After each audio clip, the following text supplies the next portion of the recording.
आवंटित कर देंगे। ठीक है, किस कलर में बनाना है, क्या है, सारी चीजें।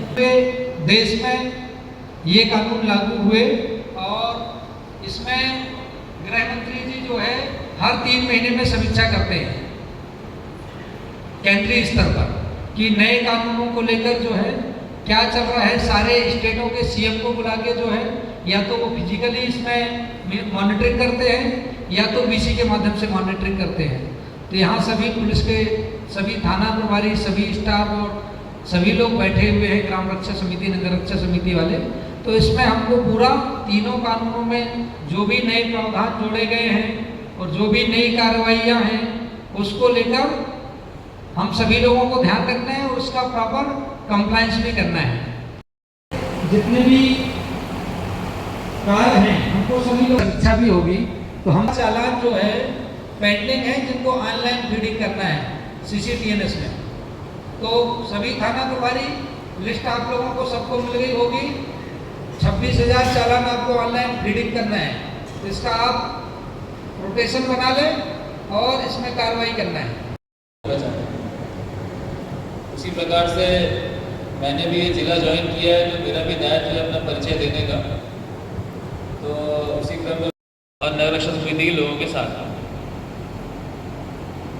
कई सारी चीज़ें अभी जब मेरे माइकल साहब आपसे बात कर रहे थे तो सामने आई, जिसमें कई लोगों के सुझाव थे और कई लोगों के ग्रीवांसेस थे। उन सभी को विचार किया जाएगा उसमें कैसे निराकरण करना है। ये जो आज की मीटिंग थी, पहले तो सबसे पहले उस मुद्दे को क्लियर करते हैं कि 1 जुलाई 2024 को जो नए क्रिमिनल लॉज, नए नवीन आपराधिक कानून जो केंद्र सरकार ने लागू किए थे उसको आज 1 साल हो गया। उन कानूनों में क्या क्या था और क्या हुआ 1 साल में, इस पे चर्चा करने के लिए, इसे बताने के लिए कार्यक्रम आयोजित किया गया था। तो पहले मैं उस मुद्दे पे कुछ बातें कहना चाहूँगा।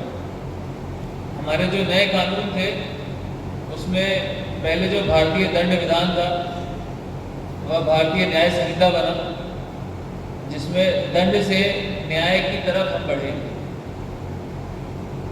पहले अपराध में दंड देने की मंशा के अनुसार कार्रवाई होती थी और अब भारतीय न्याय संहिता में जो मंशा है वो बदल करके न्याय के तरफ चली गई, जिसमें जो पीड़ित है उसे न्याय मिले इसके लिए कार्रवाई की जाना सुनिश्चित की जाती है।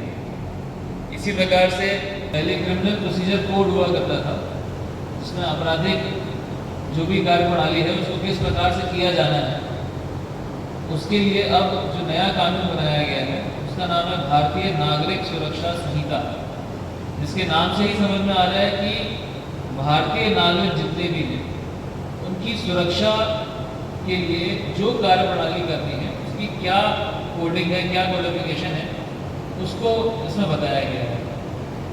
और जो पहले एविडेंस एक्ट था उसको भारतीय साक्ष्य अधिनियम में कन्वर्ट किया गया है, जो कि उसमें कई चीज़ों को बदलाव किया गया है। बात आ गई सबको ना। पहली चीज तो ये ट्रांसपेरेंट कार्रवाई रहे उसको बनाने का प्रयास किया गया, जिसमें सबसे चाहे वो किसी का बयान हो या किसी के घर में रेड हो या सर्चिंग हो, इन सभी चीज़ों को वीडियोग्राफी करने का प्रावधान लाया गया था, जिसे ई साक्ष्य ऐप के माध्यम से पुलिस के द्वारा किया जाता है, जिससे पुलिस की सभी कार्य जो कि न्यायालय के सामने उपस्थित होते हैं वो वीडियोग्राफी के माध्यम से, फोटोग्राफी के माध्यम से उपस्थित किए जा सके, ताकि किसी भी प्रकार की शंका का कोई सवाल ही ना रहे। इसी प्रकार से ई साक्ष्य को पूरे भारत देश में लागू किया गया। मध्य प्रदेश पुलिस ने उसको लागू किया, सभी जिले की पुलिस उसमें काम कर रही है। कटनी पुलिस ने भी उसमें बहुत ही अच्छा काम किया और लगातार हमारे अधिकारी ई साक्ष्य ऐप में रजिस्ट्रेशन करा करके लगातार काम कर रहे हैं। एंड कोशिश ये है कि ज़्यादा से ज़्यादा कार्रवाई जो है वो हमारी फोटोग्राफी वीडियोग्राफी के साथ में हो। इसको बोलते हैं इंटरऑपरेबल क्रिमिनल जस्टिस सिस्टम, जिसमें पुलिस विभाग से जुड़े हुए अन्य विभागों को भी ट्रांसपेरेंट और डिजिटल प्लेटफॉर्म पे लाने का प्रयास किया गया। प्रधानमंत्री जी का जो डिजिटल इंडिया का विजन है, जो ई गवर्नेंस का विजन है, उसको आगे बढ़ाया जा सके, जिसके अंतर्गत में चाहे वो किसी चली थी उसको क्रियान्वित करने के लिए हेडली PR करके एक सॉफ्टवेयर तैयार किया गया। प्रोसिक्यूशन अब्यूजन विभाग के लिए प्रोसिक्यूशन बनाया गया, जेल विभाग के लिए प्रिजन बनाया गया, न्यायालय के लिए CIS का सिस्टम बनाया गया। इन सभी सिस्टम्स को ICJs के माध्यम से जोड़ा गया है।